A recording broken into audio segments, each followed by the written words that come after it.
You've been lied to about what made Roman legionnaires unstoppable. The warriors who conquered half the known world, who marched 20 miles a day in full armor, who built an empire that lasted centuries. They weren't fueled by meat and protein like every sword and sandal movie has taught you to believe. They ran on barley porridge, beans, and bread. That's right. The most feared fighting force in ancient history was powered by a diet that would make your local CrossFit coach have an absolute meltdown.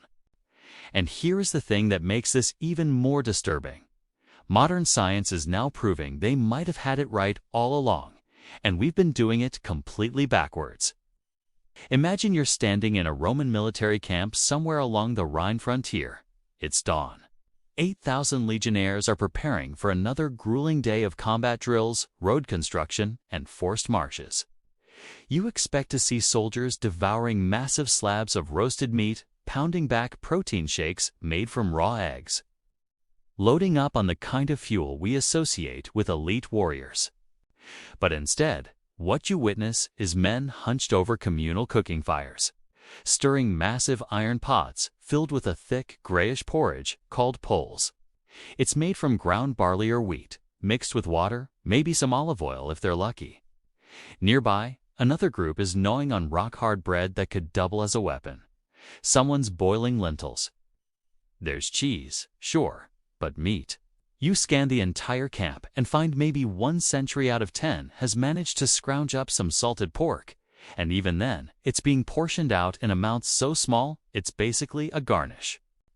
This is the moment where everything you thought you knew about ancient warfare completely falls apart.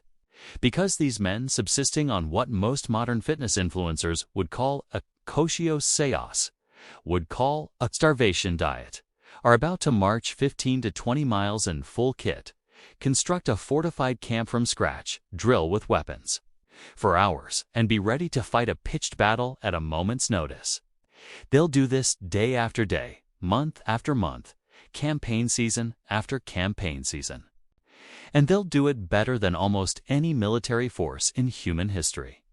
The cognitive dissonance is staggering. How does this even work? Here's where it gets disturbing. The Roman military supply system was obsessed with grain to an almost pathological degree. Every single campaign Julius Caesar describes in his Gallic Wars revolves around securing grain supplies. When Vercingetorix wanted to defeat Caesar, he didn't attack the legions directly. He burned the grain stores. Caesar's soldiers literally mutinied, not because they lacked meat, but because they were forced to eat meat instead of their usual grain rations. Read that again. Roman soldiers revolted because they had to eat too much meat. They saw it as punishment, as deprivation, as something that would weaken them. This completely inverts everything modern diet culture has drilled into us about warrior nutrition. The numbers make this even more shocking. Archaeological evidence and historical records show that each legionnaire received approximately 1.5 kilograms of grain per day. That's over 3 pounds of wheat or barley. Then grind it into flour, bake it into dense military bread called panis militaris, or cook it into porridge. This single food source provided roughly 1,675 calories, making up nearly 60% of their total daily intake. Add in legumes, lentils, chickpeas, broad beans, which contributed massive amounts of plant-based protein.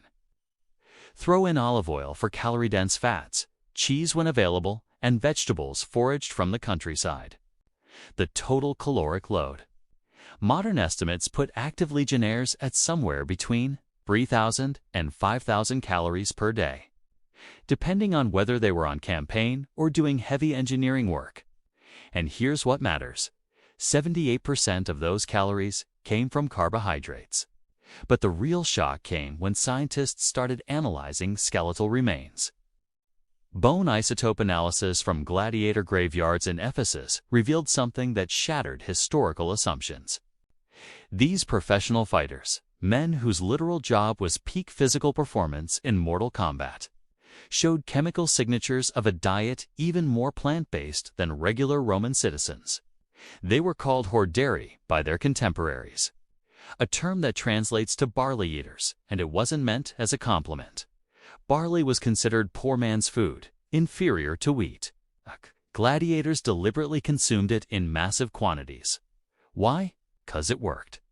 Galen, the famous Roman physician who ran a gladiator school medical facility, documented their meals: barley porridge, barley drinks, bean soups, broad bean mash. Meat was rare and minimal. This is the part historians rarely mention because it's so counterintuitive it sounds like propaganda. These men weren't lean, cut, Hollywood action hero physiques. Skeletal analysis shows gladiators maintained a layer of subcutaneous fat, likely from the high-carbohydrate diet combined with the barley and legume intake. That fat served as both padding against bladed weapons and as emergency energy reserves. Modern nutritional science now understands why this worked. Complex carbohydrates from whole grains provide slow-release glucose, preventing energy crashes during sustained exertion. Legumes offer complete amino acid profiles when combined with grains, delivering all essential proteins without the digestive burden of heavy meat consumption. The fiber content supported gut health at a time when intestinal disease could devastate armies. And the caloric density meant soldiers could carry days of rations in a single pack without being weighed down by the logistics nightmare of nightmare of preserving and transporting fresh meat across hostile territory. The strategic implications are almost too enormous to process. Roman legions could operate independently for extended periods because grain is shelf-stable, lightweight relative to its calories, and doesn't require refrigeration or immediate consumption. Meat spoils. It attracts predators and disease. It requires animals to be herded along with the army, slowing march speed and creating vulnerability. But sacks of wheat. You can stockpile those in fortresses, transport them on wagons, issue them as rations, and have a fighting force that maintains peak performance without the constant logistical headache of a meat-based diet. When you understand this, you suddenly understand how Rome conquered and held such vast territories. It wasn't just tactics or discipline, it was beans and barley. Now here's where everything flips one more time. Modern sports science has spent the last 2 decades quietly arriving at conclusions that would make a Roman quartermaster nod in satisfaction. Endurance athletes, marathon runners, cyclists, triathletes are increasingly adopting high-carbohydrate, plant-forward diets because the performance data is undeniable. Carbs spare muscle protein, reduce inflammation, improve recovery times, and sustain energy output during prolonged exertion better than high-protein, meat-heavy approaches. The Roman legionnaires' diet wasn't primitive or misguided. It was accidentally optimized for exactly the kind of warfare they practiced: constant movement, sustained exertion, operational endurance over months-long campaigns. They weren't eating like modern soldiers because they weren't fighting modern wars. They were doing something closer to an ultramarathon with intervals of explosive combat, and they fueled accordingly. But here's what really changes everything we thought we knew. The myth of the meat-eating warrior isn't just wrong, it's backwards. High meat consumption is metabolically expensive. It requires more water for digestion, produces more metabolic waste, takes longer to convert to usable energy, and creates greater strain on the kidneys and liver, especially during dehydration, which would have been constant during campaign season. Roman soldiers drinking pasca, that vinegar-water mixture everyone thinks is just weird historical flavor, were actually maintaining electrolyte balance and preventing bacterial illness, letting their grain-heavy diet work more efficiently. Every piece of their nutritional strategy interlocks with every other piece.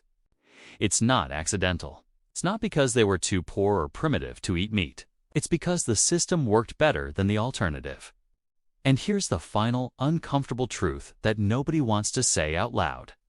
When Roman soldiers did receive meat rations regularly, usually during periods when they were stationed and not actively campaigning, historical sources note increases in digestive complaints, lethargy, and illness. Vegius, the military theorist, specifically mentions that soldiers who performed poorly in weapons training were punished by having their rations switched from wheat to barley, But the inverse was also true. Soldiers fed to much meat were considered less effective. The Roman military machine didn't just tolerate a plant-based diet, it required one. And that empire conquered and held territory from Britain to Mesopotamia, from the Rhine to the Sahara, for 500 years. So what myth should we break down next? Because if we got this catastrophically wrong, what else are we completely misunderstanding about how human performance actually works?